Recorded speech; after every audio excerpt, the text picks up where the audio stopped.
El sol apenas comenzaba a despuntar, filtrándose tímidamente por las rendijas de la persiana, pintando rayas doradas en la pared de la habitación. Afuera, el mundo aún bostezaba, pero dentro de mí, una mezcla de nerviosismo y alegría me había sacado del sueño mucho antes de que sonara el despertador. Hoy no era un día cualquiera. Hoy se casaba mi hermana pequeña, Ana. Me levanté con cuidado, tratando de no despertar a Andrés, mi marido, que dormía plácidamente a mi lado. El silencio de la casa era casi palpable, roto solo por el suave murmullo de la cafetera que puse en marcha casi por instinto. Mientras el aroma del café comenzaba a llenar la cocina, me apoyé en la encimera, mirando por la ventana el jardín todavía envuelto en la bruma matutina. Recordé cuando Ana y yo éramos niñas, jugando a las bodas con sábanas viejas como velos y anillos hechos de papel de aluminio. Ella siempre era la princesa radiante, y yo, bueno, yo era la organizadora, la que se aseguraba de que todo saliera perfecto. Sonreí ante el recuerdo. Parece que algunas cosas nunca cambian. Hoy también sentía esa responsabilidad, esa necesidad de que todo fuera impecable para ella. Ana se merecía toda la felicidad del mundo, especialmente después de todo lo que había pasado. Encontrar a Igor había sido como un bálsamo para ella, un hombre que parecía adorarla y ofrecerle la estabilidad que tanto anhelaba. Mientras me vestía, repasaba mentalmente la lista de tareas, recoger mi vestido de la tintorería, aunque Andrés se había ofrecido a hacerlo el día anterior, quería asegurarme, comprobar que las flores para la iglesia estuvieran listas, llamar a mamá para ver si necesitaba ayuda con los últimos detalles. La lista parecía interminable, pero cada punto me acercaba más al momento culminante del día. Era extraño, sin embargo. A pesar de la emoción general, una pequeña inquietud, casi imperceptible, revoloteaba en el fondo de mi mente. Quizás eran solo los nervios típicos de una hermana mayor, o tal vez la sombra de nuestras complicadas dinámicas familiares. Mamá siempre había tenido una debilidad especial por Ana, la pequeña, la delicada. A veces sentía que yo tenía que esforzarme el doble para obtener la mitad de su aprobación. Pero hoy no era día para viejos resentimientos. Hoy era el día de Ana, y yo estaría allí para apoyarla, como siempre. Terminé mi café, la taza caliente entre mis manos anclándome al presente. Respiré hondo. Sería un día largo, emotivo y, con suerte, maravilloso. Tenía que serlo. Por Ana. Miré el reloj. Aún era temprano, pero el día ya había comenzado su inexorable marcha hacia el altar. Recogí mi bolso, las llaves y me dirigí a la puerta, lista para empezar con los preparativos, sin saber que ese día, que prometía ser uno de los más felices para nuestra familia, estaba a punto de tomar un giro completamente inesperado. Aquí tienes la continuación, introduciendo el mensaje anónimo y la reacción inicial de la protagonista. Parte 2. El mensaje anónimo. Salí de casa sintiendo el frescor de la mañana en la cara. El aire olía a hierba recién cortada, ya la promesa de un día soleado, perfecto para una boda. Mi primera parada era la tintorería. Mientras conducía, mi mente repasaba una y otra vez los detalles, la llegada de los invitados, la música en la ceremonia, el discurso que aún no había terminado de pulir. Quería que todo fuera perfecto para Ana. Aparqué frente al pequeño local y, justo cuando iba a bajar del coche, mi teléfono vibró en el bolso. Lo saqué sin darle mayor importancia, esperando un mensaje de mi madre o quizás de la florista confirmando la hora de entrega. Pero lo que vi en la pantalla no era nada de eso. Un número desconocido. Y un mensaje corto, críptico, que me heló la sangre por un instante. No vayas a la boda de tu hermana, revisa el garaje de tu marido. Lo leí una vez. 2 veces. ¿Qué demonios significaba eso? Parpadeé, confundida. Tenía que ser un error. Alguien se había equivocado de número, sin duda. ¿El garaje de Andrés? ¿Qué tenía que ver nuestro desordenado garaje, lleno de herramientas viejas, bicicletas y cajas por desembalar, con la boda de Ana?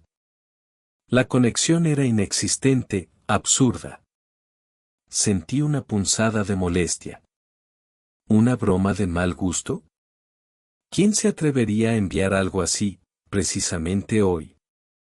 Sacudí la cabeza, intentando alejar la extraña sensación que me había provocado.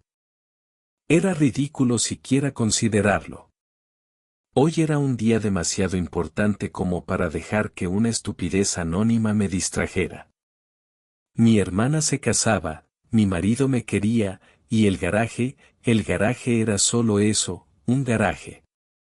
Bloqueé la pantalla del teléfono y lo volví a guardar en el bolso con un gesto decidido. No iba a perder ni un segundo más pensando en ello. Tenía un vestido que recoger, una hermana a la que acompañar y una boda que celebrar. Respiré hondo de nuevo, forzándome a recuperar la calma y la concentración.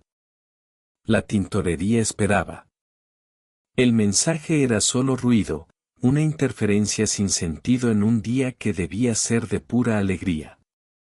O eso intentaba convencerme a mí misma mientras abría la puerta del coche y salía a la brillante luz de la mañana, empujando la inquietud hacia un rincón oscuro de mi mente.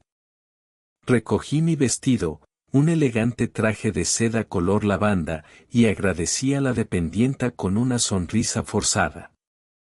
Pero mientras volvía al coche, el peso del mensaje anónimo parecía mucho más real que el de la funda que llevaba en la mano. Lo había guardado en el bolso, pero era como si las palabras estuvieran grabadas a fuego en mi mente: no vayas a la boda de tu hermana, revisa el garaje de tu marido. Una vez dentro del coche, no pude resistirme. Saqué el teléfono de nuevo. La pantalla se iluminó, mostrando el mismo mensaje críptico. Lo leí otra vez, despacio, como si buscar un significado oculto entre las letras pudiera aclarar algo. ¿Una broma? Seguía pareciéndome la explicación más lógica, pero, ¿quién gastaría una broma tan específica y perturbadora el día de la boda de mi hermana? ¿Y por qué apuntar a Andrés y a nuestro garaje? Un escalofrío recorrió mi espalda a pesar del sol que calentaba el interior del coche. Empecé a darle vueltas. ¿Y si no era una broma? ¿Y si alguien intentaba advertirme de algo? ¿Un complot? La palabra sonaba melodramática, sacada de una mala película, pero la insistencia del mensaje, su extraña combinación de elementos, la boda, el garaje, empezaba a sembrar una semilla de duda real. Comencé una discusión silenciosa conmigo misma. Es absurdo, me decía una parte de mí. Andrés no tiene nada que ocultar. Y menos aún algo relacionado con Ana o Igor. Es imposible. Pero otra voz, más insidiosa, susurraba: ¿estás segura? ¿Completamente segura? ¿Qué podría haber en ese garaje? ¿Y si Andrés sabe algo sobre Igor, algo terrible, y lo está ocultando para proteger a Ana, o para protegerme a mí? La idea me revolvió el estómago. Pensar que Andrés pudiera estar involucrado en algo turbio, o que me estuviera ocultando algo importante, era doloroso, casi una traición en sí misma. La alegría despreocupada de la mañana se había evaporado por completo, reemplazada por una ansiedad creciente que se sentía como un nudo apretado en mi pecho. El sol brillante afuera ahora parecía casi una burla. ¿Cómo podía el mundo seguir girando tan normalmente cuando yo sentía que algo oscuro y desconocido acechaba bajo la superficie? Cada bocinazo en la calle, cada llamada entrante, esta vez de la florista confirmando la entrega, ironía del destino, me sobresaltaba. Ya no podía ignorarlo. La incertidumbre era peor que cualquier posible verdad, por desagradable que fuera. La frase "revisa el garaje" ya no sonaba como una sugerencia absurda, sino casi como una orden, una llave a una respuesta que, aunque temida, necesitaba encontrar. El resto de los preparativos, la boda misma, todo parecía ahora suspendido en el aire, dependiente de lo que pudiera encontrar o no encontrar detrás de la vieja puerta de metal de nuestro garaje. La duda se había instalado, y sabía que no podría seguir adelante con el día hasta enfrentarla. Estaba sentada en el coche, con el vestido de la boda de mi hermana en el asiento trasero y el teléfono aún en la mano, sintiendo cómo la ansiedad me carcomía por dentro. La lógica me gritaba que era una locura, una pérdida de tiempo precioso en un día ya de por sí caótico. Pero la punzada de inquietud era demasiado fuerte, la extraña especificidad del mensaje demasiado perturbadora. ¿Y si hay algo?, resonaba la pregunta en mi cabeza. ¿Y si ignoro una advertencia real? En ese momento, tomé una decisión. No podía seguir así. No podía ir a la boda de mi hermana, sonreír, celebrar y fingir que todo estaba bien mientras esta duda me consumía. Necesitaba saber. Aunque fuera para confirmar que todo era una farsa, una estúpida broma, necesitaba la tranquilidad de haber comprobado. O la certeza, por terrible que fuera, si es que había algo que encontrar. Giré la llave en el contacto con una resolución repentina. Ya no iría a la floristería ni a casa de mis padres. Cambié de rumbo, conduciendo de vuelta hacia nuestra casa. El trayecto, que normalmente hacía en piloto automático, se sintió extrañamente largo y cargado de tensión. Las calles familiares, las casas con sus jardines cuidados, los vecinos paseando al perro, todo parecía pertenecer a un mundo normal y corriente del que yo me sentía desconectada, atrapada en mi propia burbuja de aprensión. Mi mente era un torbellino. ¿Qué esperaba encontrar? Quizás solo un montón de desorden, herramientas y cajas viejas, y me sentiría increíblemente estúpida por haber cedido al pánico causado por un mensaje anónimo. Esa era la esperanza. Pero el miedo susurraba otras posibilidades. ¿Documentos? ¿Cartas? ¿Algún objeto que no debería estar allí? ¿Algo que conectara a Andrés con qué exactamente? ¿Con algún secreto oscuro de Igor, el prometido de Ana? ¿O con algo propio? La sola idea de descubrir una infidelidad o un engaño por parte de Andrés me provocaba náuseas, pero el mensaje no apuntaba directamente a eso, conectaba el garaje con la boda de Ana. Era confuso y aterrador. Cada semáforo en rojo aumentaba mi impaciencia, cada curva me acercaba a un umbral que no sabía si quería cruzar.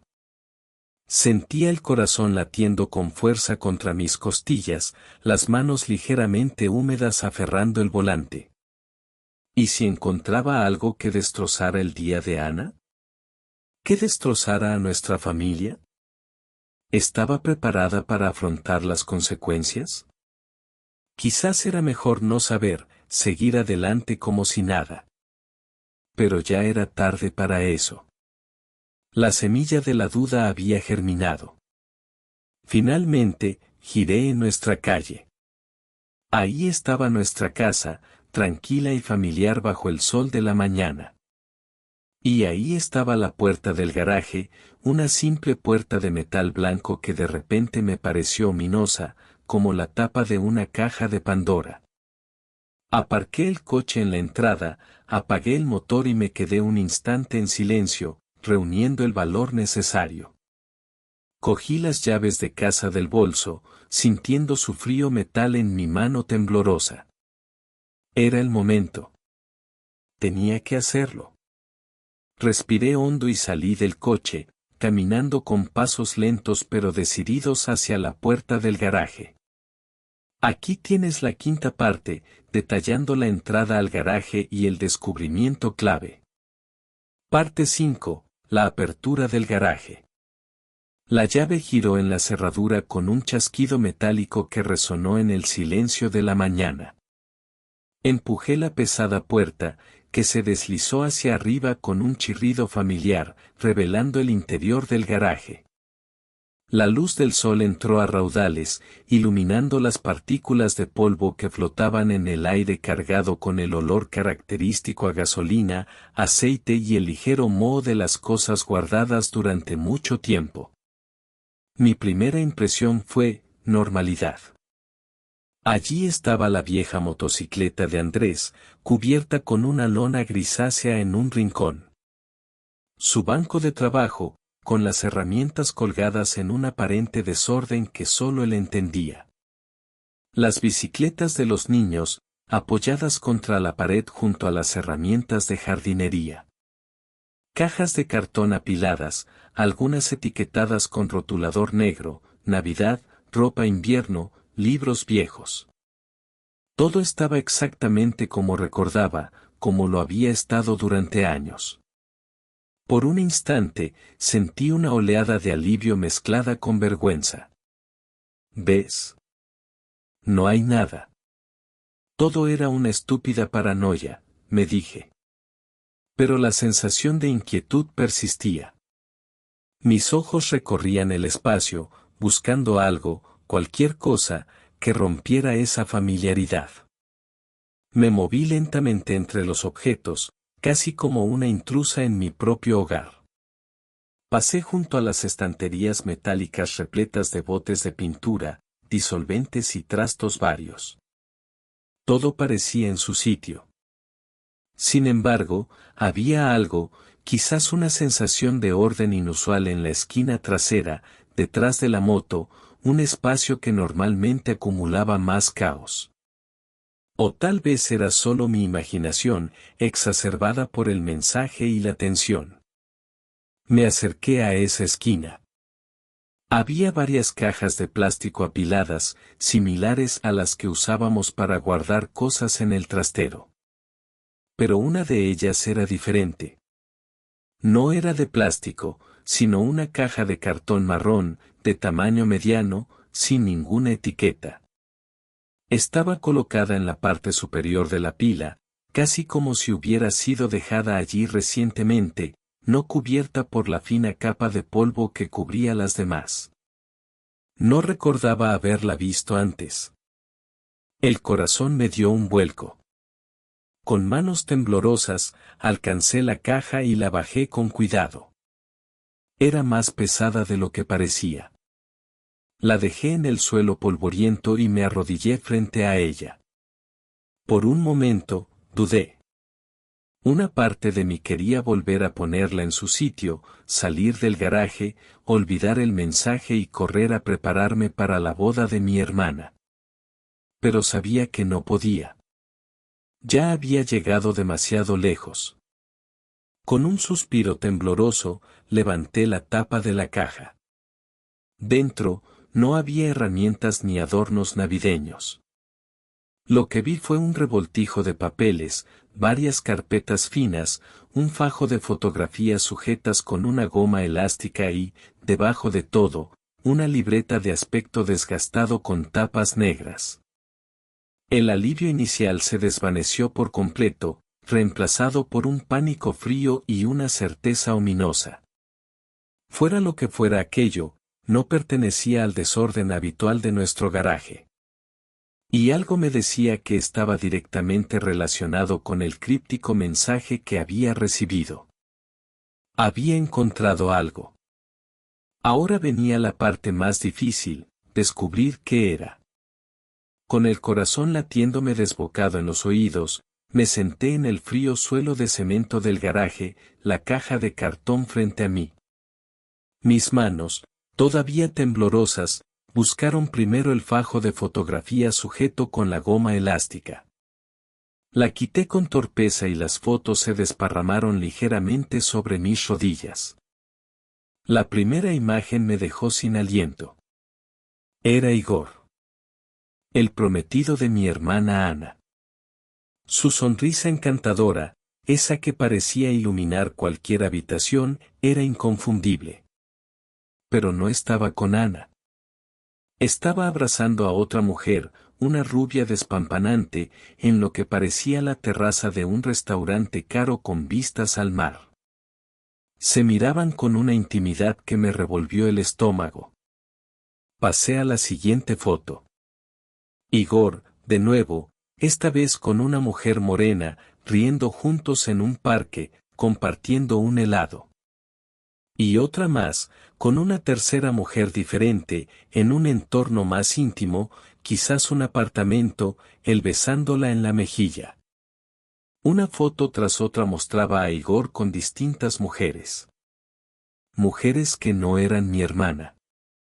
Parecían felices, ajenas, radiantes bajo la atención de ese hombre que, hasta hace unos minutos, yo creía el caballero andante de Ana. Las fotos parecían abarcar diferentes épocas, diferentes lugares. No eran simples amigas. La postura, las miradas, los gestos, todo gritaba relación, romance, engaño. Sentí una oleada de náuseas. El aire del garaje de repente se sintió pesado, irrespirable. ¿Quién era este hombre en realidad? El hombre que mi hermana adoraba, el que le había devuelto la ilusión, ¿era esto? ¿Un mujeriego? ¿Un estafador sentimental? La palabra estafador resonó en mi cabeza, conectando con la advertencia anónima y la extrañeza de que esta caja estuviera escondida aquí, en el garaje de mi marido. Mi primera reacción fue una incredulidad furiosa. ¿Cómo se atrevía? ¿Cómo podía hacerle esto a Ana, tan dulce, tan confiada? La imagen de mi hermana caminando hacia el altar en unas pocas horas, radiante de felicidad e ignorante de todo esto, me golpeó con la fuerza de un puñetazo. El mensaje decía: no vayas a la boda. Ahora empezaba a entender por qué. Esto no era solo una infidelidad pasada, se sentía como algo activo, algo peligroso que estaba sucediendo ahora. Entre las fotos había también algunos papeles sueltos, la cabecera de lo que parecía un extracto bancario con un nombre que no reconocí, un par de facturas, pero mi mente apenas los registró. El impacto visual de las fotografías era demasiado abrumador. ¿Qué significaba todo esto para Ana? ¿Su boda era una farsa? ¿Estaba Igor con ella por amor o por algún otro motivo oculto y siniestro? ¿Y por qué estaban estas pruebas aquí, en mi casa? Las preguntas se agolpaban en mi mente, cada una más alarmante que la anterior. Dejé las fotos a un lado, sintiendo una mezcla de rabia y miedo. Necesitaba saber más. Cogí las carpetas y la libreta negra. Tenía que haber respuestas allí dentro. Aquí tienes la séptima parte, donde se profundiza en los documentos y se revela la naturaleza del engaño. Parte 7. Los extraños documentos. Dejando a un lado las perturbadoras fotografías, mis manos se dirigieron hacia las carpetas y la libreta negra, el corazón encogido por la premonición. Abrí la primera carpeta. Contenía extractos bancarios. Varios de ellos. Algunos a nombre de Igor, pero otros con nombres que no reconocía, probablemente los de las mujeres de las fotos. Las cifras me hicieron contener la respiración, transferencias de grandes sumas de dinero, movimientos sospechosos entre cuentas, algunas con códigos que sugerían bancos en paraísos fiscales. Hojeé otros papeles, borradores de contratos de inversión que parecían demasiado buenos para ser verdad, acuerdos de préstamos personales con condiciones extrañas, incluso lo que parecía ser una copia de la escritura de una propiedad a nombre de una de las mujeres de las fotos, con anotaciones al margen hechas por Igor. Un escalofrío helado me recorrió. Esto iba mucho más allá de las infidelidades. Esto olía a fraude, a una manipulación financiera deliberada y a gran escala. Entonces, abrí la libreta negra. Las páginas estaban llenas de la pulcra caligrafía de Igor, pero el contenido era monstruoso. Listas de nombres de mujeres, reconocí el de Ana casi al final de una lista, escrito recientemente, con anotaciones detalladas al lado: viuda reciente, herencia considerable, divorciada, vulnerable emocionalmente, casa pagada, Ana, confianza total, acceso a fondos familiares tras boda. Había esquemas, planes de acción, como ganar confianza rápidamente, gestos románticos exagerados, aislamiento de su círculo cercano, como fingir una necesidad económica urgente, como introducir la idea de inversiones conjuntas. Leí fragmentos que me helaron la sangre: fase 3, consolidación financiera post-matrimonio, plan de salida, viaje, de negocios, sin retorno, liquidación de activos conjuntos antes de más 6 meses, día más 6 meses, supuse horrorizada. No había ninguna duda. Igor no era un simple mujeriego.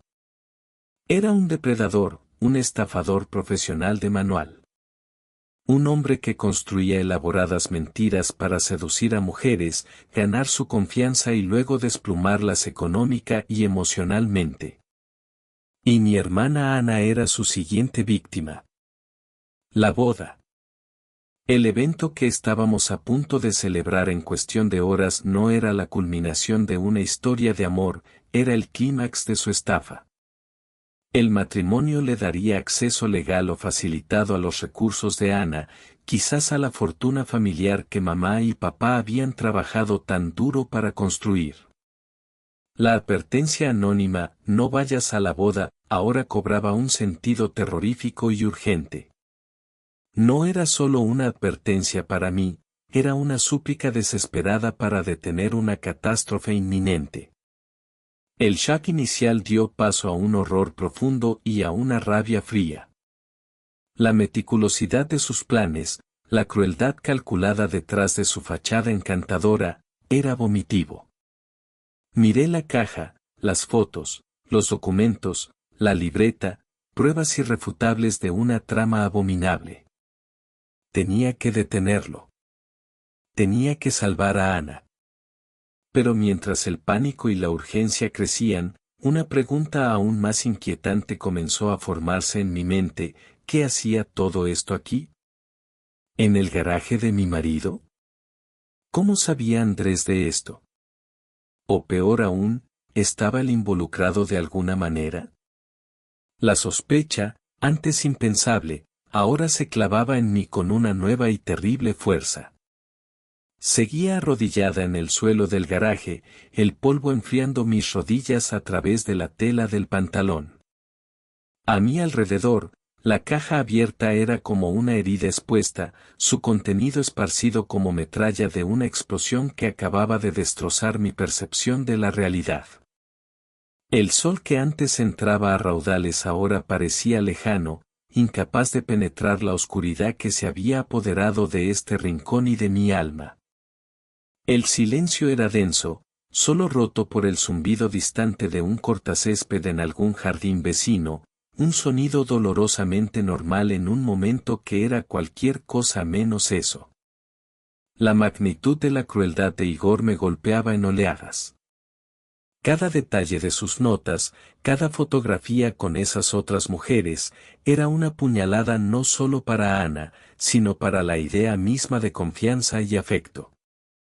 Había tejido una red de mentiras con una frialdad escalofriante, eligiendo a mi hermana, a mi dulce y a veces ingenua hermana, como su presa más reciente.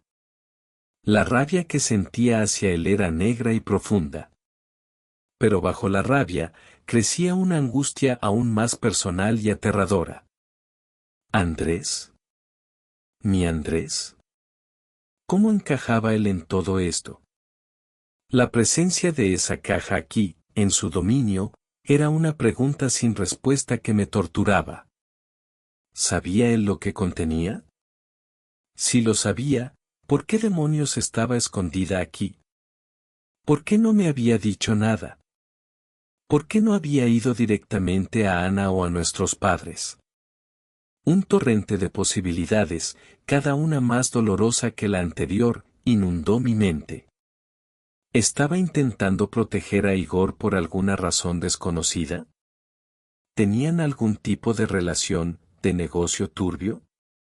O peor aún, ¿estaba Andrés involucrado?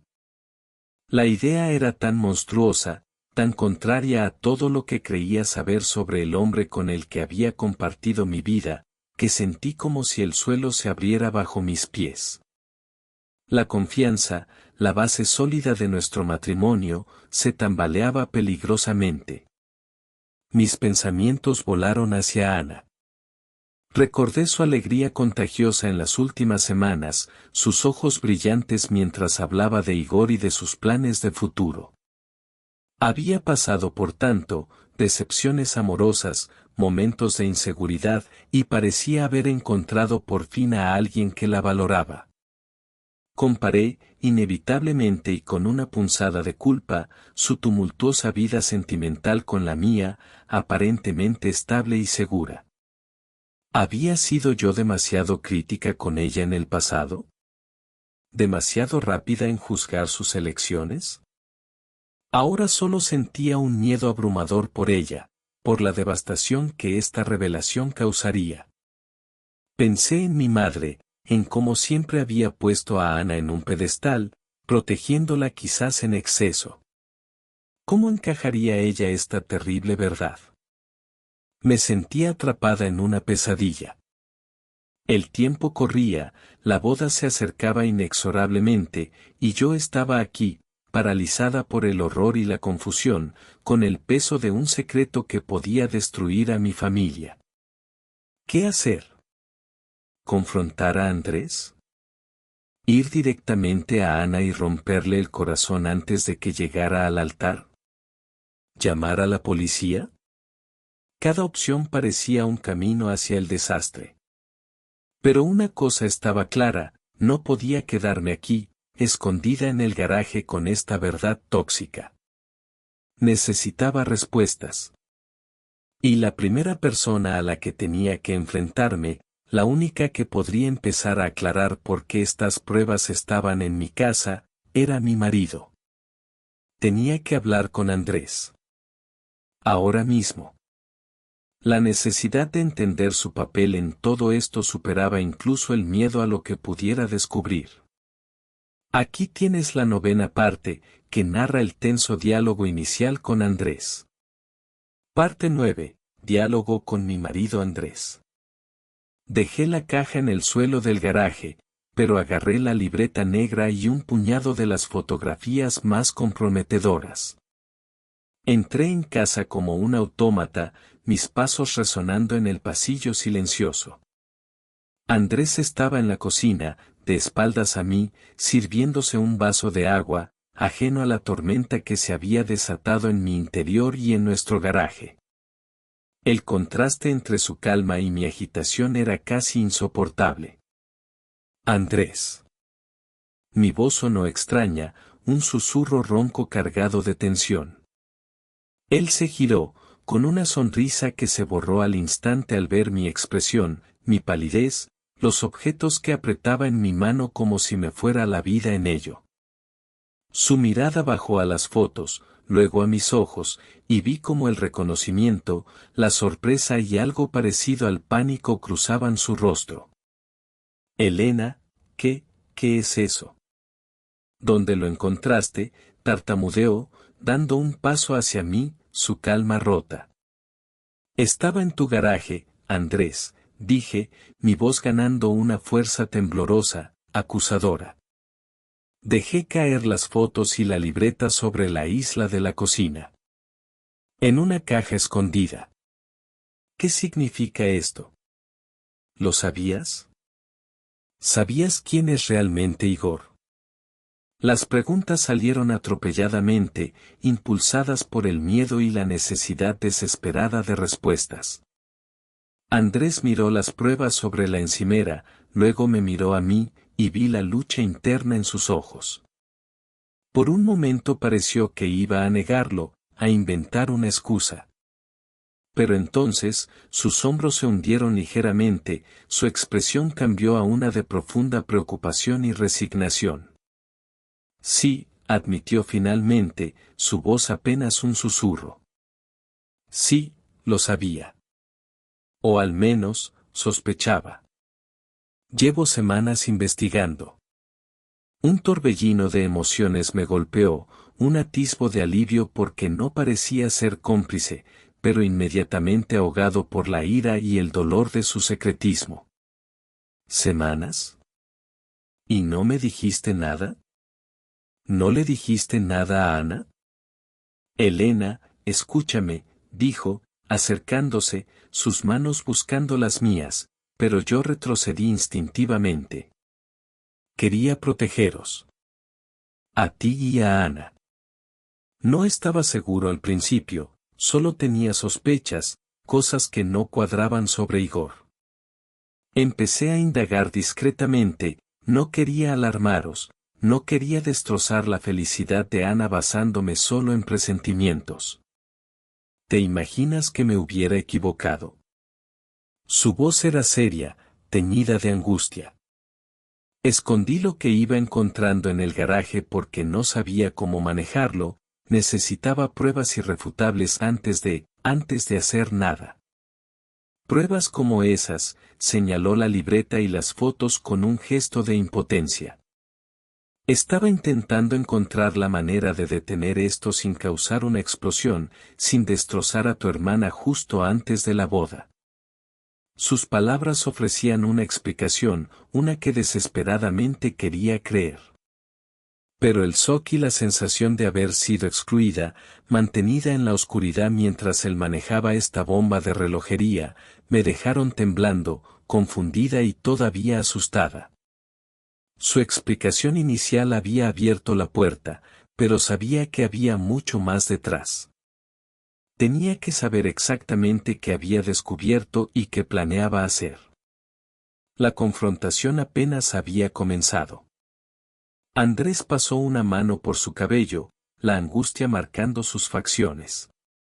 Todo empezó hace un par de meses, continuó, su voz más firme ahora, como si la confesión inicial le hubiera quitado un peso de encima, aunque la tensión seguía palpable en el aire de la cocina. Fue algo instintivo al principio. Igor parecía, demasiado perfecto. Demasiado ensayado. Luego hubo pequeñas cosas, contradicciones en las historias sobre su pasado, llamadas telefónicas extrañas que cortaba rápidamente si yo entraba en la habitación. Empecé a sentir que algo no encajaba. Me explicó cómo, carcomido por la duda, había empezado a investigar por su cuenta, usando sus contactos profesionales y habilidades informáticas que yo apenas sabía que poseía. No quería contratar a un detective, era demasiado arriesgado que se filtrara algo. Lo hice yo mismo, por las noches, cuando tú dormías. Describió cómo había rastreado la huella digital de Igor, descubriendo identidades falsas, artículos de prensa en otras ciudades sobre estafas similares, aunque sin fotos claras, y finalmente, cómo había logrado acceder a registros financieros que apuntaban a un patrón de enriquecimiento a costa de mujeres que parecían haber sido sus parejas. La libreta y las fotos, dijo, señalando la evidencia sobre la isla, eso fue más reciente. Logré averiguar dónde guardaba algunas cosas temporalmente, un trastero alquilado bajo nombre falso. Conseguí entrar hace unos días. Cuando vi esto, supe que mis peores sospechas eran ciertas. Igor no es solo un mal tipo, Elena. Es un criminal. Un estafador profesional que ha dejado un rastro de vidas destrozadas. Confirmó que Ana era, sin duda, su objetivo actual, y que la boda era la pieza clave de su plan para acceder a su dinero y, potencialmente, a los activos familiares. Estaba intentando decidir cuál era el siguiente paso, confesó, mirándome con desesperación. Necesitaba pruebas irrefutables, algo que ni siquiera Ana, en su estado de enamoramiento, pudiera negar. Pero también tenía que pensar en cómo hacerlo. ¿Ir a la policía? ¿Confrontarlo directamente? ¿Contárselo a tus padres? Cada opción parecía tener consecuencias terribles para Ana, para todos nosotros. Estaba esperando, quizás demasiado. Aquí vino la parte más difícil. ¿Y el mensaje anónimo, Andrés? Pregunté, mi voz apenas un hilo. ¿Fuiste tú? Él negó con la cabeza, pero había una sombra de duda en sus ojos. No directamente. Pero, hace un par de días, contacté a una de las mujeres que encontré en mi investigación. Una de sus víctimas anteriores. Quería confirmar algunos detalles, ver si estaría dispuesta a testificar si fuera necesario. Le conté lo de la boda de Ana, que era inminente. Hizo una pausa, visiblemente afectado. Ella se puso furiosa, desesperada porque otra mujer cayera en la trampa. Supongo que pudo haber sido ella quien te envió el mensaje. O quizás le contó a alguien más. No lo sé con certeza, Elena, pero mi investigación, mis acciones, sin duda removieron el avispero. Puse a Igor sobre aviso, quizás sin darme cuenta. Y ahora alguien más ha decidido actuar. Probablemente porque yo no lo hice a tiempo. La revelación me golpeó.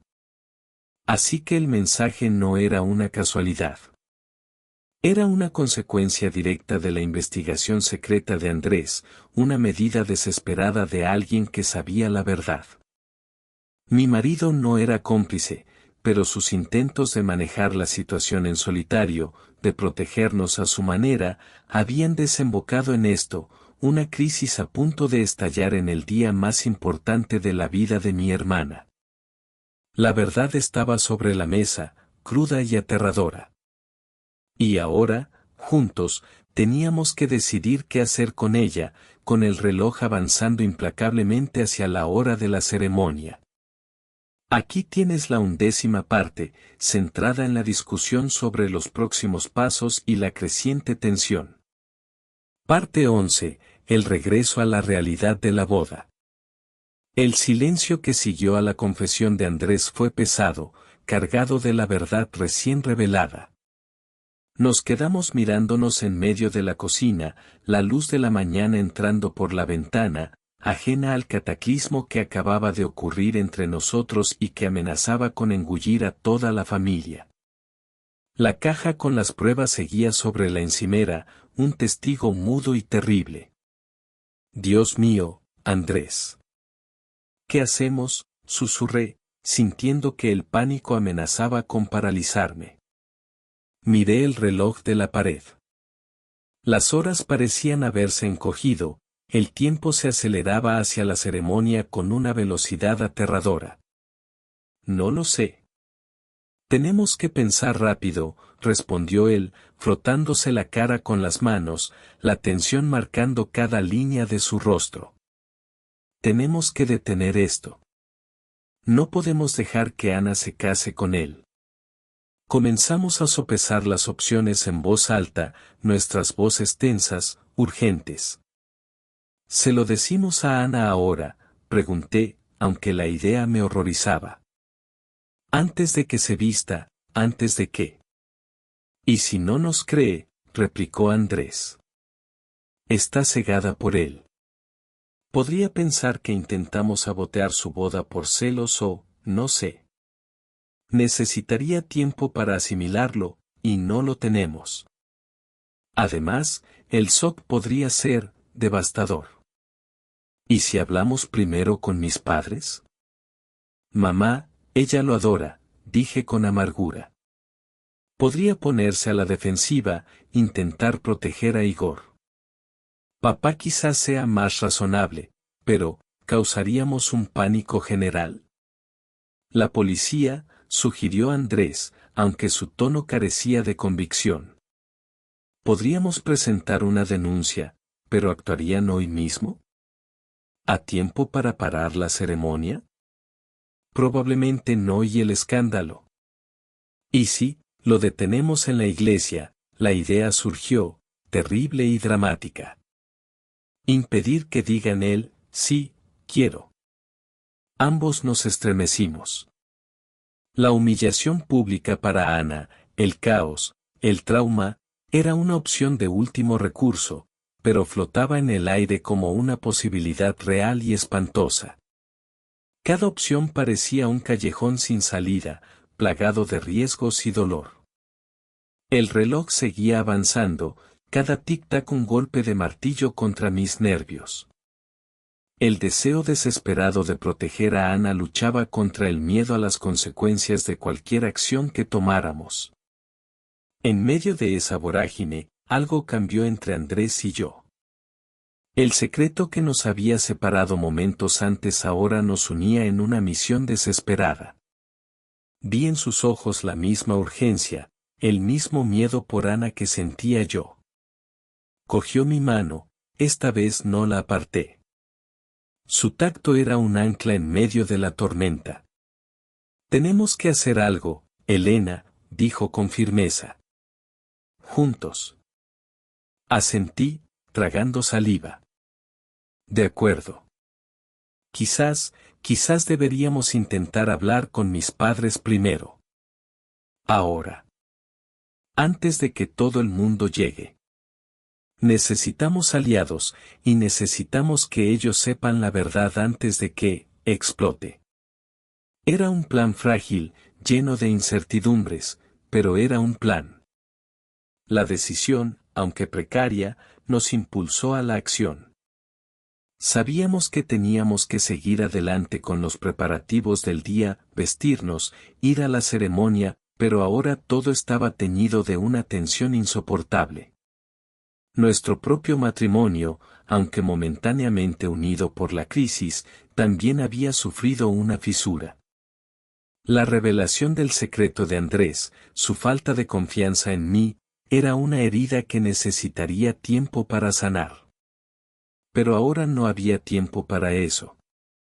Ahora teníamos que prepararnos para la batalla que se avecinaba, armados con una verdad horrible y la esperanza incierta de poder evitar la catástrofe. La boda seguía en pie, pero para nosotros, ya se había convertido en un campo minado. Aquí tienes la 12ª parte, que describe la difícil conversación con los padres. Parte 12. Conversaciones con los padres. Decidimos que lo más rápido era llamar. El teléfono sonó varias veces antes de que mi padre respondiera, su voz llena de la típica alegría nerviosa de las horas previas a la boda. Elena.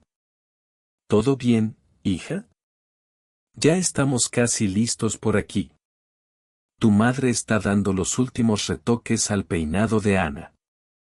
Su tono despreocupado me encogió el corazón. Papá, necesito hablar con vosotros. Con mamá también. Es urgente, dije, intentando mantener la voz firme. Hubo una pausa al otro lado. ¿Urgente? ¿Ha pasado algo? ¿Estáis bien? La preocupación reemplazó a la alegría en su voz. Estamos bien, pero, es sobre Igor. Papá, tenéis que escucharme. Es muy grave. Oí cómo llamaba a mi madre. Unos segundos después, su voz, algo impaciente, sonó en el auricular. Elena, ¿qué pasa? Estamos muy ocupados, Ana está a punto de... Mamá, la interrumpí, la urgencia tiñendo mi voz. Andrés estaba a mi lado, su mano en mi hombro dándome apoyo. Mamá, Igor no es quien dice ser. Es un estafador. Tenemos pruebas. Va a destrozar a Ana. Solté la información de golpe, quizás demasiado directamente, pero el tiempo apremiaba. Siguió un silencio sepulcral al otro lado de la línea. Luego, la voz de mi madre, fría y afilada como el hielo.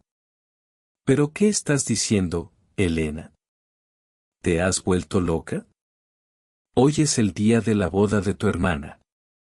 ¿Cómo te atreves a inventar semejante barbaridad? Su reacción fue exactamente la que temía, negación total, inmediata. No es una invención, mamá, repliqué, sintiendo como la frustración y la desesperación subían por mi garganta. Andrés ha encontrado pruebas, documentos, fotos. Este hombre es un fraude. Se aprovecha de las mujeres. Ana es su víctima. Basta, gritó mi madre. Pude oír a mi padre intentando calmarla de fondo. Siempre has tenido celos de tu hermana, ¿verdad? No puedo creer que intentes arruinarle el día más feliz de su vida con estas mentiras. Sus palabras me hirieron profundamente, reabriendo viejas heridas sobre la dinámica familiar, sobre cómo siempre me había sentido en segundo plano respecto a la princesa Ana. Marta, por favor, escucha, intervino mi padre, su voz más calmada pero tensa. ¿Qué pruebas tenéis, Elena? ¿Estás segura de lo que dices? Andrés tomó el teléfono brevemente, explicando de forma concisa lo encontrado en la caja, la libreta, el patrón de comportamiento de Igor. Mi padre escuchaba en silencio, y pude imaginar su rostro endureciéndose. Dios mío, murmuró finalmente. Si esto es cierto. Pero mi madre no cedía. No lo es, exclamó. Conozco a Igor. Él adora a Ana. Esto es un error terrible o una maldad tuya, Elena. Me niego a escuchar más. Tenemos que preparar a Ana. Y con un sollozo ahogado, colgó el teléfono. Me quedé mirando el aparato en silencio, sintiendo una mezcla de rabia y desolación. Mi padre no había colgado, pero oí su suspiro. Elena, no sé qué pensar. Tu madre está, déjame hablar con ella. Pero ide con cuidado. Sea lo que sea, hoy va a ser un día muy difícil. La llamada terminó, dejándonos a Andrés y a mí más solos y angustiados que antes. Habíamos compartido la carga, sí, pero la reacción de mi madre, su negación rotunda y su acusación, era un obstáculo enorme. No solo teníamos que luchar contra Igor, sino también contra el muro de incredulidad de nuestra propia familia. El tiempo seguía corriendo. Teníamos que seguir adelante, prepararnos para ir a la iglesia, pero ahora sabíamos que, al menos por parte de mi madre, no tendríamos apoyo, sino hostilidad. La sensación de aislamiento se intensificó, y la boda se perfilaba cada vez más como un escenario no de celebración, sino de confrontación inminente. Aquí tienes la 13ª parte, que se enfoca en la preparación para la boda bajo una tensión extrema. Parte 13. Preparación para la boda. Volví a mi habitación sintiéndome como un fantasma.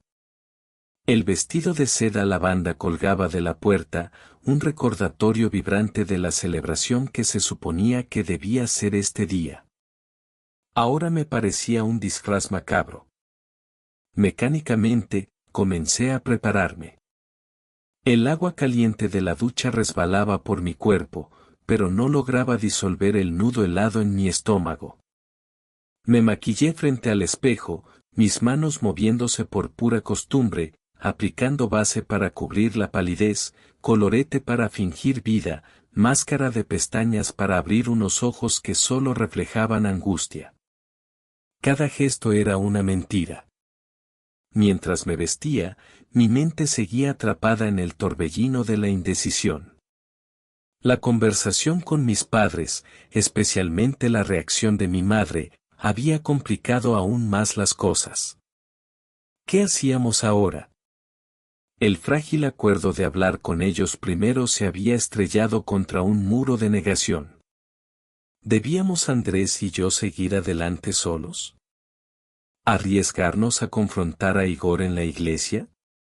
¿Intentar hablar con Ana en el último minuto, rodeada de damas de honor y la euforia previa a la ceremonia? La imagen era un desastre esperando ocurrir. Cada pocos minutos, la tentación de rendirme, de simplemente dejar que las cosas siguieran su curso y lidiar con las consecuencias después, me asaltaba. Pero la visión de Ana, radiante e inocente, caminando hacia un depredador sonriente, me devolvía a la cruda realidad. No hacer nada era impensable, era convertirme en cómplice de su destrucción.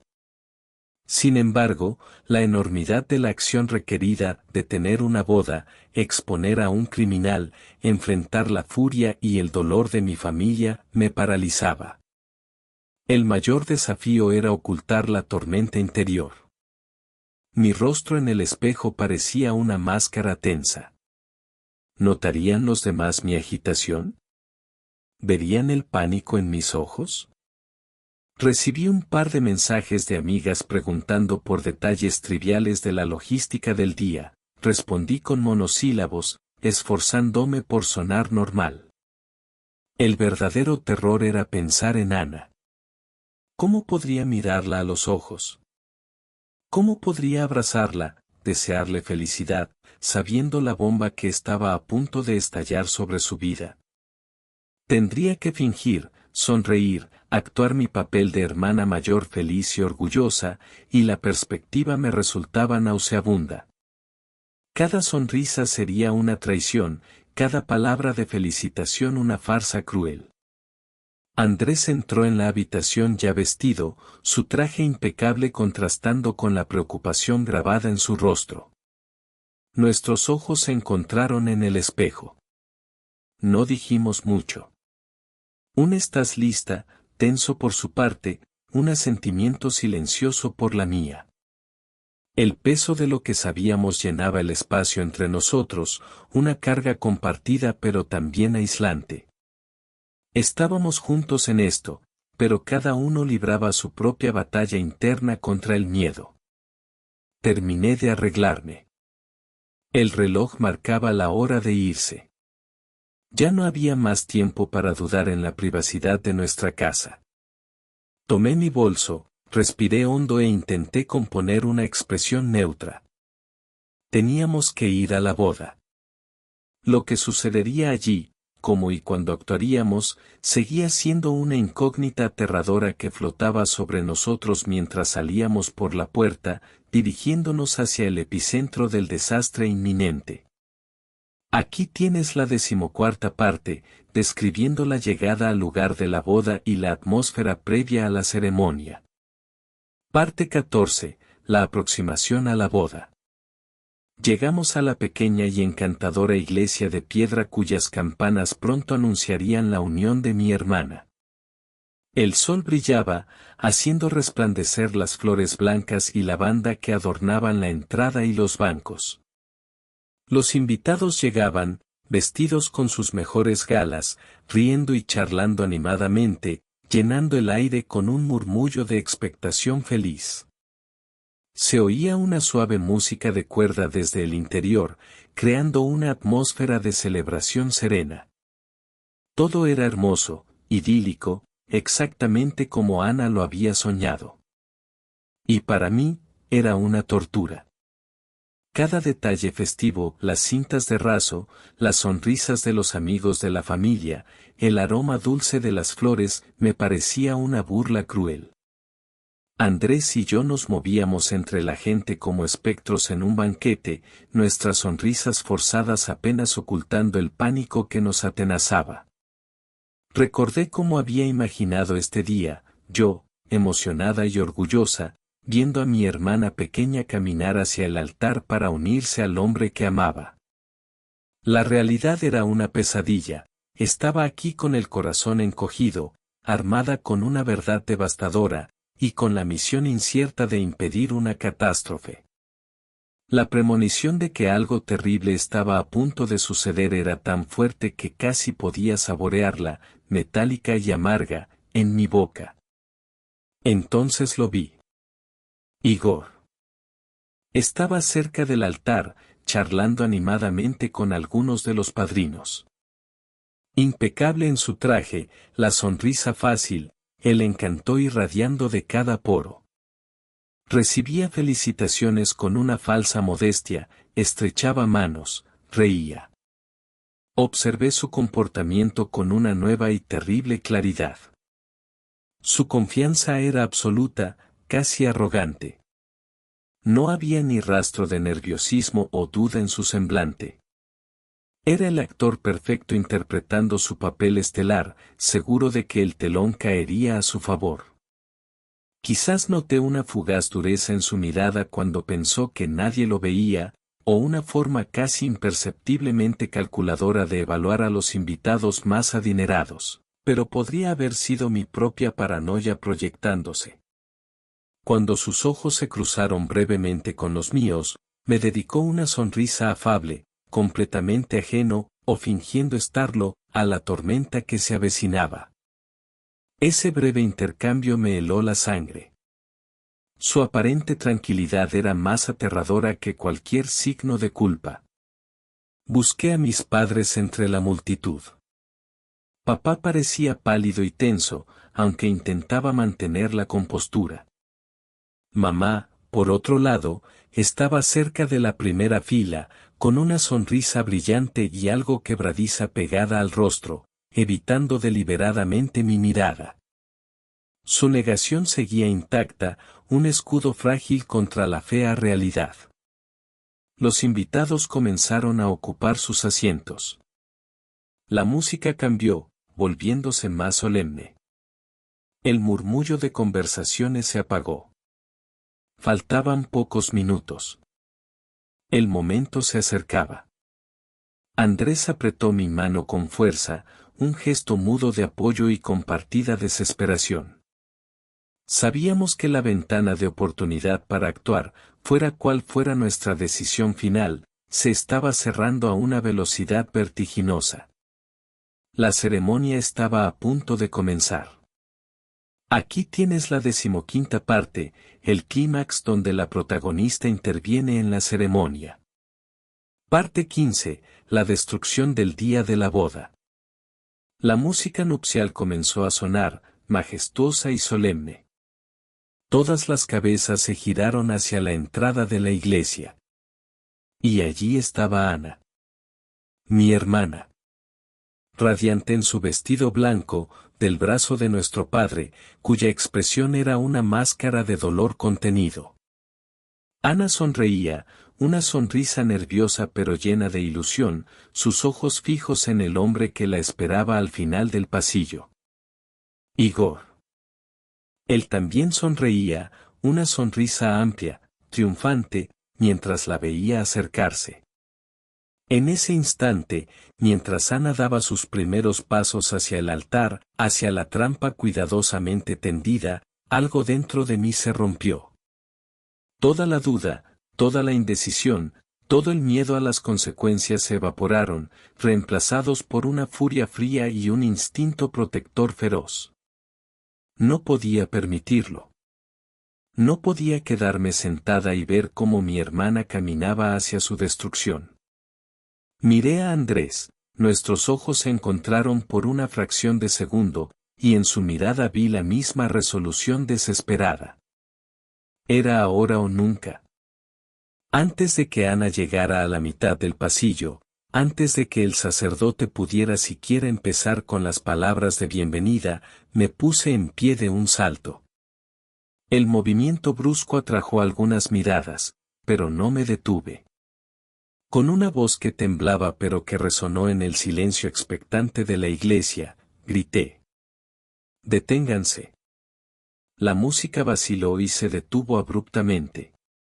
Un jadeo colectivo recorrió la congregación. Todas las miradas, confundidas, escandalizadas, se clavaron en mí.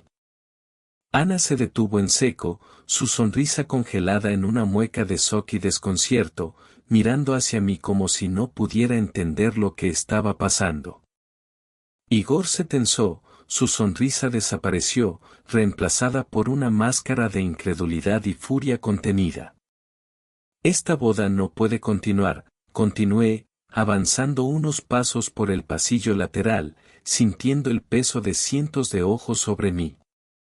Mi voz ganó fuerza, impulsada por la adrenalina y la certeza de estar haciendo lo correcto, por horrible que fuera. Señalé directamente a Igor, que permanecía inmóvil junto al altar. Este hombre, proclamé, mi voz resonando contra las paredes de piedra. Este hombre que está a punto de casarse con mi hermana es un fraude. Es un estafador. Se ha aprovechado de otras mujeres y ahora quiere hacer lo mismo con Ana. Un murmullo de horror y confusión se extendió entre los invitados. Vi a mi madre intentar levantarse, su rostro desencajado por la furia y la vergüenza, probablemente para intentar silenciarme, pero mi padre la sujetó suavemente por el brazo, su rostro una mezcla de resignación y profunda tristeza. Ana, supliqué, volviéndome hacia mi hermana, cuyos ojos estaban llenos de lágrimas de incredulidad. Ana, por favor, tienes que creerme. Te está engañando. No te cases con él. Andrés se puso en pie a mi lado, su presencia sólida un apoyo vital. Es verdad, dijo con voz clara y firme, dirigiéndose a todos. Tenemos pruebas irrefutables de sus engaños. El caos estalló en la iglesia. Gente cuchicheando, algunos levantándose, otros mirando fijamente, paralizados por el shock. Igor intentó reaccionar, abriendo la boca para protestar, quizás para tacharme de loca, pero antes de que pudiera articular palabra, la puerta principal de la iglesia se abrió de nuevo, y la situación estaba a punto de volverse aún más explosiva. El día de la boda estaba irrevocablemente destrozado. Mientras Igor intentaba articular una defensa o una negación, visiblemente sacudido por mi acusación, la pesada puerta de roble al fondo de la iglesia se abrió de nuevo. Una mujer de mediana edad, vestida con sencillez pero con una determinación de acero en la mirada, entró y avanzó con paso firme por el pasillo central, ajena al protocolo o al escándalo que ya reinaba. Todas las cabezas se giraron hacia ella, añadiendo una nueva capa de confusión al caos reinante. Se detuvo a mitad de camino, su mirada fija en Igor, quien palideció visiblemente al reconocerla. Lo que ella dice es verdad, exclamó la mujer, su voz clara y fuerte, resonando en la iglesia ahora silenciosa. Se volvió hacia la congregación atónita. Mi nombre es Elena Valcárcel. Y yo soy una de las muchas mujeres a las que este hombre, señaló a Igor con un dedo tembloroso pero acusador, sedujo, engañó y robó. Un jadeo colectivo recorrió la sala. La confirmación, tan directa y de labios de otra víctima, era demoledora. Elena Valcárcel continuó, su voz cargada de una mezcla de dolor y furia contenida. Me prometió amor eterno, un futuro juntos, mientras vaciaba mis cuentas bancarias y me convencía para vender mi casa. Me lo quitó todo. Hizo una pausa, respirando hondo antes de soltar la siguiente bomba. Pero tienen que saber algo más. Igor, dijo, mirándolo directamente con desprecio, no trabaja solo. No es un simple estafador de poca monta. Es parte de una red organizada, con cómplices que le ayudan a blanquear el dinero y a desaparecer.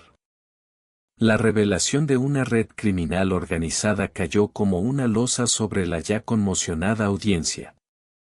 El horror se reflejó en los rostros de los invitados. Ya no era solo un drama familiar horrible, era algo mucho más grande y siniestro. Miré a Ana. Estaba lívida, temblando de pies a cabeza, sus ojos fijos en Elena Valcárcel como si viera a un fantasma. Las lágrimas corrían por sus mejillas sin control, pero su expresión era de puro shock, de devastación total. La base de su mundo se había desintegrado en cuestión de minutos. Igor, ahora completamente acorralado, perdió toda compostura. El pánico y la rabia se reflejaban en sus ojos. Miró a su alrededor, como buscando una vía de escape, su fachada de encanto destrozada para siempre. Mis padres estaban petrificados. Mi padre tenía una expresión sombría, apretando los puños. Mi madre, finalmente, pareció derrumbarse. Su rostro se contrajo por el dolor y la comprensión tardía, las lágrimas brotando mientras la horrible verdad la golpeaba con toda su fuerza. Andrés y yo intercambiamos una mirada. Esto era peor de lo que habíamos imaginado. Una red. La intervención de Elena Valcárcel había sido crucial, validando mis palabras y exponiendo la verdadera naturaleza del peligro. La verdad estaba sobre la mesa, innegable y fea. El silencio en la iglesia era ahora tenso, expectante.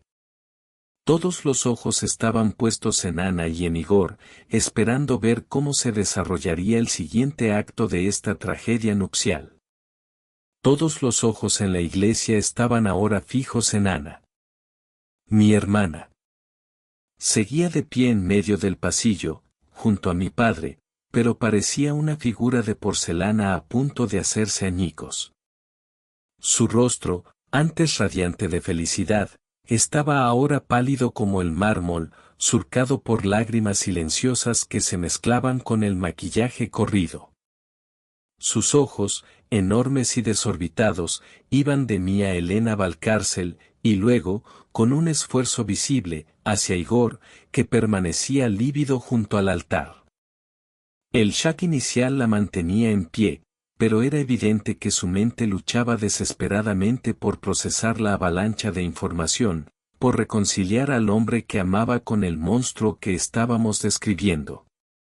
Vi la incredulidad batallar con la horrible evidencia que tenía delante, mi acusación desesperada, la presencia de otra víctima, la expresión de pánico culpable en el rostro de Igor, la angustia en las caras de nuestros padres. Finalmente, su mirada se detuvo en Igor. Su voz, cuando habló, fue apenas un susurro roto, apenas audible en el tenso silencio de la iglesia. Igor. El nombre fue una pregunta, una súplica cargada de dolor. Es, verdad. Todo era mentira. Él no respondió, quizás incapaz de encontrar palabras, o simplemente atrapado en su propia red de engaños.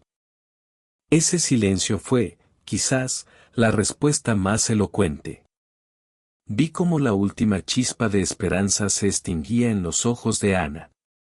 La comprensión la golpeó con una fuerza brutal. Recordaría, sin duda, pequeñas señales, momentos extraños, excusas que había aceptado ciegamente, todo encajando ahora en un patrón aterrador. El hombre al que le había entregado su corazón, su confianza, sus sueños, no existía. Era una farsa. La comprensión dio paso a una angustia desgarradora. Soltó un sollozo que pareció rasgar el aire, un sonido de puro quebranto. Se llevó las manos a la cara, sus hombros sacudidos por un llanto inconsolable. Ya no era la novia radiante, era una mujer traicionada, humillada públicamente en el día que debía ser el más feliz de su vida. Se tambaleó, y si mi padre no la hubiera sujetado con fuerza, probablemente se habría derrumbado allí mismo, en medio del pasillo. Sácala de aquí, papá, le supliqué, mi propia voz quebrada por el dolor de verla así. Mi padre asintió, con los ojos llenos de lágrimas, y empezó a guiar a Ana, que caminaba como un autómata, de vuelta por el pasillo, alejándola del altar, de Igor, de las miradas compasivas o curiosas de los invitados. La boda había terminado antes de empezar. El sueño de Ana se había convertido en una pesadilla pública. Su relación con Igor había implosionado de la forma más brutal y traumática posible, dejándola rota, expuesta y enfrentada a un futuro incierto y doloroso. La prioridad ahora era sacarla de allí, ponerla a salvo, y empezar a recoger los pedazos de su vida destrozada. Aquí tienes la 18ª parte, explorando las consecuencias inmediatas para la familia. Parte 18. Consecuencias para la familia. Una vez que papá se llevó a Ana, rota y sollozando, fuera del alcance de las miradas curiosas, un silencio incómodo y pesado cayó sobre la iglesia. Los invitados empezaron a moverse, a levantarse de sus asientos, hablando en susurros conmocionados, sin saber muy bien qué hacer o a dónde ir. Las hermosas flores y la decoración festiva parecían ahora obscenamente fuera de lugar, vestigios de una alegría que se había evaporado en un instante. Igor permanecía cerca del altar, pálido y furioso, vigilado de cerca por Andrés y un par de primos robustos que se habían acercado instintivamente para asegurarse de que no intentara escapar. Elena Valcárcel se mantenía erguida, observando la escena con una mezcla de tristeza y sombría satisfacción. Mi padre regresó al cabo de unos minutos, después de dejar a Ana en un coche con una tía comprensiva para llevarla a casa. Su rostro estaba marcado por el dolor y una furia contenida. Se acercó a Andrés, intercambiaron unas palabras en voz baja, probablemente sobre qué hacer con Igor y la necesidad de llamar a la policía de inmediato. Vi cómo el peso de la situación parecía envejecerlo años en cuestión de minutos. Entonces busqué a mi madre. La encontré sentada en el primer banco, encorvada, con el rostro oculto entre las manos. Ya no había rastro de la negación furiosa o la altivez protectora.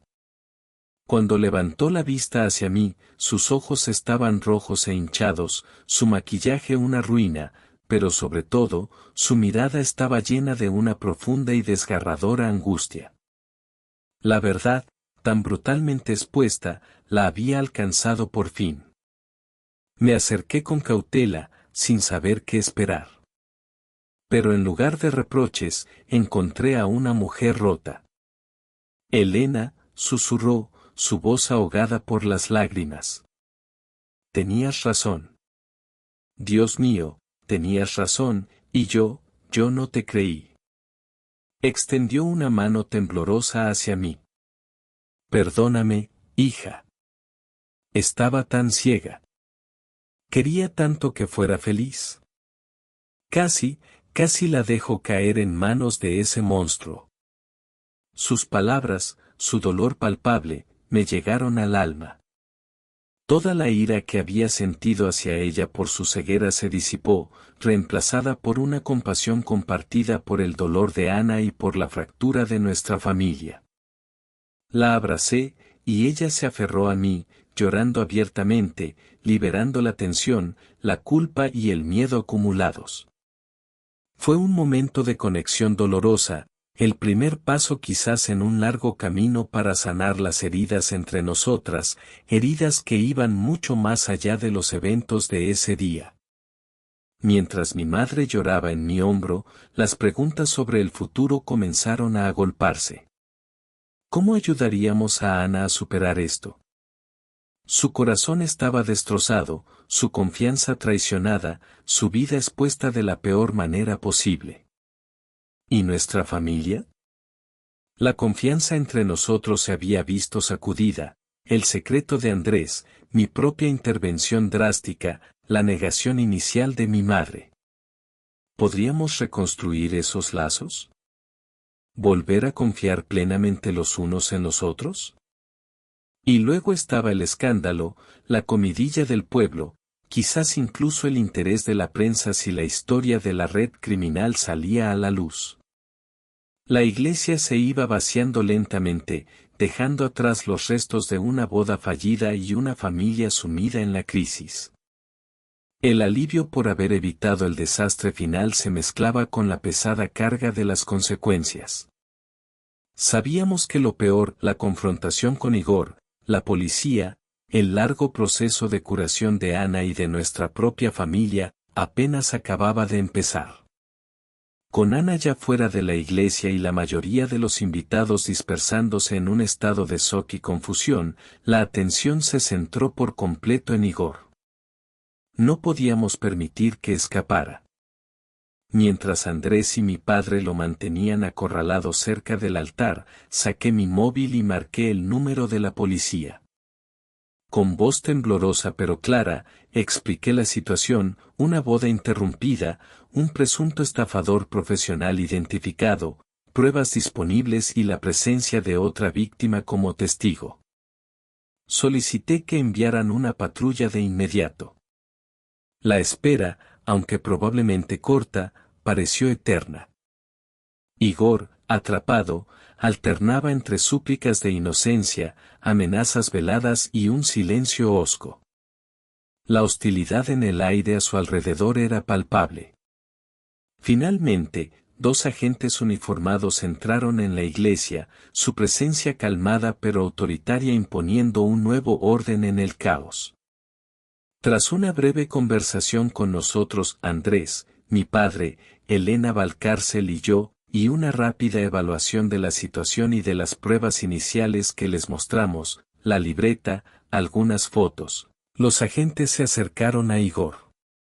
Le informaron de que debía acompañarlos a la comisaría para ser interrogado. No opuso resistencia física, quizás entendió que el juego había terminado. Ver cómo se lo llevaban, escoltado fuera de la iglesia que debía ser el escenario de su triunfo, fue un momento sombrío pero necesario. Decidimos que Andrés, Elena Valcárcel y yo iríamos inmediatamente a la comisaría para presentar una denuncia formal y entregar todas las pruebas. Mi padre se quedaría para asegurarse de que Ana estuviera bien y para intentar manejar la delicada situación con los pocos familiares cercanos que quedaban. El viaje a la comisaría se hizo en un silencio tenso, roto solo por breves intercambios sobre los detalles que debíamos asegurarnos de mencionar. Llevábamos la caja de cartón del garaje, ahora convertida en la pieza central de un caso criminal. En la comisaría, pasamos varias horas. Relatamos los hechos una y otra vez, entregamos meticulosamente cada fotografía, cada documento, cada extracto bancario. Elena Valcárcel dio su testimonio con una valentía admirable, detallando su propia terrible experiencia. Hicimos hincapié en la sospecha de que Igor no actuaba solo, que formaba parte de una red. Los agentes nos escucharon con atención, tomaron notas, y nos aseguraron que investigarían a fondo, incluyendo la posible conexión con una red criminal organizada. Salimos de allí exhaustos física y emocionalmente, pero con la sombría satisfacción de haber puesto en marcha la maquinaria de la justicia. De vuelta en el coche, la conversación giró hacia el futuro inmediato. Sabíamos que el proceso legal sería largo. Hablamos sobre cómo podíamos colaborar para asegurarnos de que Igor fuera expuesto completamente, quizás contactando a otras posibles víctimas si la policía las identificaba. Pero también surgió una nueva preocupación: la red. Si Igor tenía cómplices, ¿podrían intentar tomar represalias? ¿Contra Elena Valcárcel? ¿Contra nosotros por haberlo denunciado? Decidimos que debíamos ser prudentes, estar alerta, quizás tomar algunas precauciones básicas. La lucha por la justicia para Ana y las otras víctimas había comenzado, pero también éramos conscientes de que podríamos haber entrado en un territorio peligroso. Igor estaba bajo custodia, pero la sombra de sus crímenes y de sus posibles conexiones se cernía sobre nosotros. Aquí tienes la 20ª parte, que se adentra en las perspectivas de futuro y la reflexión sobre las relaciones familiares. Parte 20. Perspectivas de futuro. Esa noche, o quizás fue la tarde del día siguiente, las horas se habían vuelto borrosas, densas por el agotamiento y la tensión acumulada, nos encontramos reunidos en el salón de mis padres. No todos. Ana estaba en su antigua habitación, sedada y durmiendo bajo la atenta mirada de una tía. Era demasiado pronto para que pudiera enfrentar cualquier conversación. Pero estábamos mi padre, mi madre, Andrés y yo. El aire estaba cargado, no ya de pánico, sino de una tristeza profunda y una fragilidad palpable. Las tazas se té humeaban sobre la mesa, apenas tocadas. Nuestras miradas se cruzaban con timidez, con cautela. El catecismo había pasado, pero las réplicas emocionales apenas comenzaban. Pensé en Andrés y en mí. Habíamos actuado juntos en el momento crítico, un equipo improvisado unido por la urgencia. Pero la sombra de su secreto inicial persistía. Sabía que tendríamos que hablar largo y tendido sobre la confianza, sobre por qué no había recurrido a mí antes. Sin embargo, bajo esa herida, sentía también un nuevo tipo de conexión, la de haber atravesado juntos el infierno y haber sobrevivido. Quizás, con tiempo y esfuerzo, podríamos reconstruir sobre esa base compartida. Miré a mi madre. Estaba sentada en el sofá, con los hombros caídos, su mirada perdida en algún punto de la alfombra. La vulnerabilidad había reemplazado por completo su habitual seguridad. Su disculpa en la iglesia había sido sincera, un primer paso. Ahora nos enfrentábamos al desafío de sanar décadas de una dinámica complicada, exacerbada por su negación inicial. Quizás, ahora que el pedestal de Ana se había roto tan trágicamente, mi madre podría verme de otra manera. O quizás simplemente nos uniría el dolor compartido por Ana. Con mi padre, sentía una conexión más sólida, habíamos sido testigos de la caída de mi madre y habíamos compartido la carga de la acción. La conversación, cuando surgió, giró inevitablemente en torno a Ana. ¿Cómo iba a superar esto? La humillación pública, la traición tan profunda, necesitaría tiempo, paciencia, probablemente ayuda profesional. Todos estuvimos de acuerdo en que su bienestar era la prioridad absoluta. Habría que rodearla de amor y apoyo incondicional, sin juicios, sin prisas.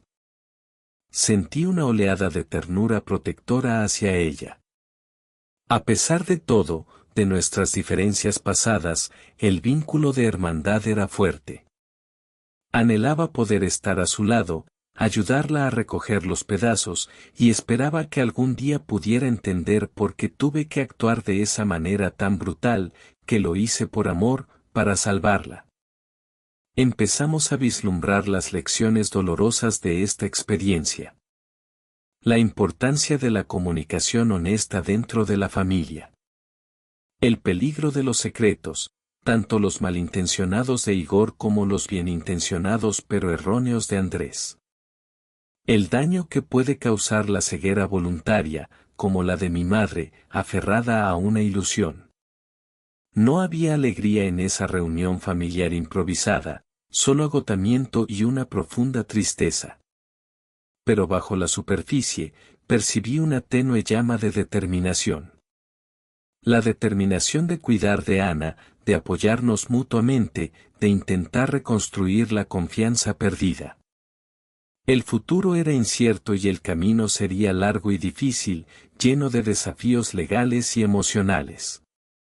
Pero habíamos evitado el desastre final, habíamos sacado la verdad a la luz.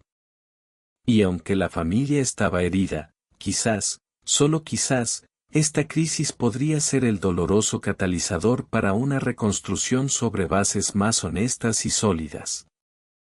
Era una esperanza frágil, pero nos aferramos a ella mientras enfrentábamos el amanecer de una nueva y complicada realidad. Aquí tienes la 21ª parte, que profundiza en las razones subyacentes de la situación. Parte 21. Explicación de lo ocurrido antes. En los días que siguieron al desastre, mientras el shock inicial daba paso a una dolorosa calma, comenzamos a hablar. No eran conversaciones fáciles, estaban llenas de silencios incómodos, lágrimas contenidas y verdades difíciles.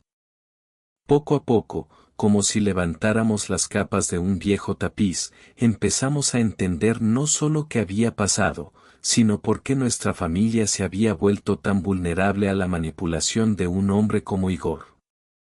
Surgieron secretos o, más bien, dinámicas familiares que siempre habían estado ahí, pero que nunca habíamos querido examinar de cerca.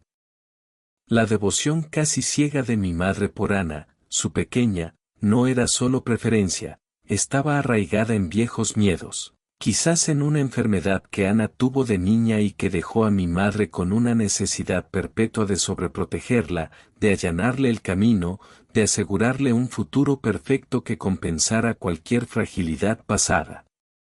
Esta necesidad la hizo ansiosa por ver a Ana bien casada y la predispuso a aceptar la fachada encantadora de Igor sin hacer demasiadas preguntas. Ana, por su parte, siempre había luchado con una subyacente falta de confianza, a pesar de su dulzura y belleza.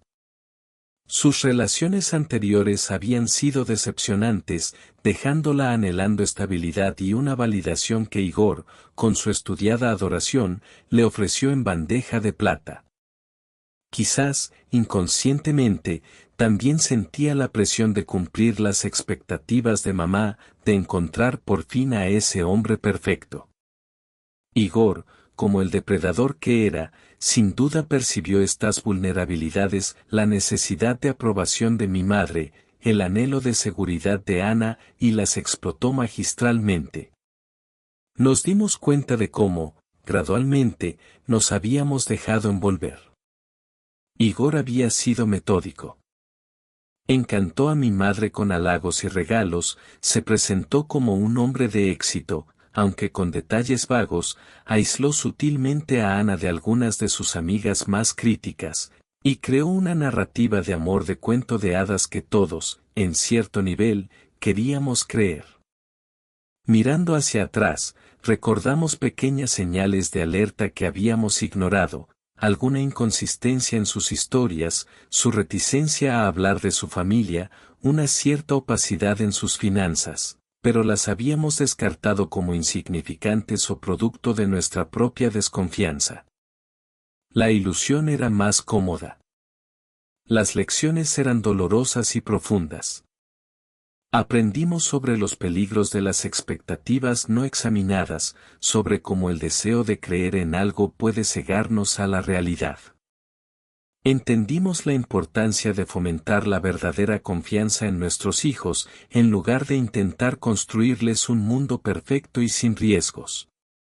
Vimos cómo las dinámicas familiares no resueltas, los secretos guardados y las comunicaciones rotas pueden crear fisuras por las que se cuelan los manipuladores. La necesidad de enfrentar la verdad, por incómoda que sea, se reveló como fundamental para la salud emocional y la seguridad de la familia. Comprender cómo habíamos llegado a ser víctimas no borraba el dolor ni la traición, pero nos ofrecía una perspectiva crucial. Explicaba nuestra vulnerabilidad y nos armaba con un conocimiento doloroso pero necesario para empezar a sanar y para asegurarnos, en la medida de lo posible, de que algo así no volviera a suceder jamás. Era un paso esencial antes de poder enfrentar las repercusiones externas y el largo camino de la recuperación. Aquí tienes la 22ª parte, que aborda la reacción pública y la investigación policial. Parte 22. Reacción de la prensa y posteriores arrestos. Era inevitable. Una boda interrumpida de forma tan dramática, con acusaciones de estafa, una segunda víctima apareciendo en plena ceremonia y la detención del novio, la historia era demasiado jugosa para permanecer oculta. En cuestión de días, la noticia explotó. Primero fueron susurros y rumores entre los círculos sociales de nuestra ciudad, alimentados por los relatos de los invitados conmocionados. Luego, algún periodista local debió de atar cabos o recibir una filtración, porque pronto apareció el primer titular sensacionalista en el periódico local: escándalo nupcial, novio detenido por estafa en el altar. A partir de ahí, la historia cobró vida propia. Otros medios de comunicación retomaron la noticia, y lo que comenzó como un chisme local se convirtió en un tema de interés regional. Las versiones iniciales eran a menudo exageradas y se centraban en el drama del momento, pero a medida que la policía confirmaba la investigación y, quizás, se filtraban algunos detalles sobre las pruebas o la declaración de Elena Valcárcel, el tono cambió. Se empezó a hablar de estafas románticas, del modus operandi de Igor, y lo más escalofriante, de la posible existencia de una red criminal organizada dedicada a este tipo de fraudes. La foto de Igor, probablemente obtenida de alguna fuente relacionada con la boda o quizás de archivos policiales, comenzó a circular. La reacción pública fue una mezcla de fascinación morbosa y genuina indignación. Hubo una enorme corriente de simpatía hacia Ana, la novia engañada, cuya tragedia personal se había ventilado de forma tan pública. Hacia Igor, el sentimiento era de repulsa generalizada. El caso provocó debates en programas de radio, columnas de opinión y redes sociales sobre la vulnerabilidad de las víctimas de estafas sentimentales y la necesidad de estar alerta ante depredadores como él. Para nosotros, la familia, esta exposición pública fue una nueva prueba. Tuvimos que lidiar con la curiosidad malsana, las llamadas de periodistas, el murmullo constante a nuestras espaldas.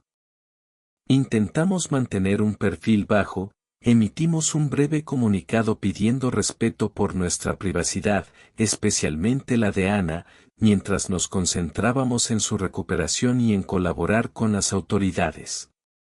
Y la policía, afortunadamente, no se detuvo en Igor. La información sobre la red, respaldada por las pruebas encontradas por Andrés y el testimonio de Elena Valcárcel, les dio una nueva línea de investigación crucial. Trabajaron diligentemente, siguiendo el rastro del dinero, investigando las posibles conexiones de Igor. En las semanas y meses siguientes, llegaron noticias de nuevos avances, la identificación de posibles cómplices, cuentas bancarias congeladas y, finalmente, varios arrestos más relacionados con la red. Cada noticia era una confirmación de que habíamos hecho lo correcto, de que nuestra intervención no solo había salvado a Ana, sino que estaba ayudando a desmantelar una operación criminal que había causado daño a muchas otras personas. La batalla legal y la exposición pública continuaban, pero al menos, la justicia comenzaba a abrirse camino. Aquí tienes la 23ª parte, que se centra en el proceso de recuperación y reconstrucción de la confianza. Parte 23. El regreso a la vida y la reconstrucción de la confianza. Los meses que siguieron a la boda que nunca fue transcurrieron en una especie de neblina. La tormenta mediática inicial amainó gradualmente, aunque el caso legal contra Igor y su red seguía su curso, exigiendo nuestra atención y energía de vez en cuando. Pero nuestro foco principal se volcó hacia adentro, hacia la lenta y ardua tarea de sanar y reconstruir los pedazos de nuestra familia. Nada volvió a ser exactamente igual, ni podía serlo. El trauma había actuado como un terremoto, derribando viejas estructuras y forzándonos a examinar los cimientos sobre los que habíamos construido nuestras relaciones. Con Andrés, iniciamos un camino difícil pero necesario. Tuvimos conversaciones largas y dolorosas sobre su secretismo inicial, sobre mi necesidad de sentirme incluida y confiada. Él entendió mi dolor, y yo llegué a comprender mejor la presión bajo la que actuó, aunque no justificara del todo sus métodos. Poco a poco, con una comunicación más abierta y honesta que nunca, empezamos a reconstruir la confianza, encontrando quizás una conexión más profunda y real que la que teníamos antes, forjada en la adversidad compartida. La relación con mi madre también experimentó una transformación. Su disculpa en la iglesia fue el punto de partida. La vi luchar con su propia culpa y con la necesidad de desprenderse de la imagen idealizada que tenía de Ana y de lo que debía ser su vida. Hubo momentos de tensión, de viejos hábitos resurgiendo, pero también hubo momentos de una nueva cercanía, de conversaciones sinceras sobre nuestros miedos y esperanzas. Compartir la preocupación por Ana nos unió de una manera inesperada, y sentí que, por primera vez, empezaba a verme como una igual, no solo como la hermana mayor y responsable. Apoyar a Ana fue, y sigue siendo, el eje central de nuestros esfuerzos. Su recuperación era un proceso lento, lleno de altibajos. La traición y la humillación habían dejado cicatrices profundas. Hubo días de llanto y desesperación, días de apatía, pero también días en que vislumbrábamos destellos de su antigua chispa. Estuve a su lado tanto como pude, escuchándola sin juzgar, ofreciéndole consuelo, simplemente estando presente. Nuestra relación de hermanas, tensa en el pasado, comenzó a sanar sobre una base de honestidad cruda y apoyo mutuo. Ella empezó a entender, creo, que mi intervención, aunque brutal, nació del amor y la desesperación por protegerla. Reconstruir la confianza familiar no fue fácil. Requiere un esfuerzo consciente y continuo por parte de todos.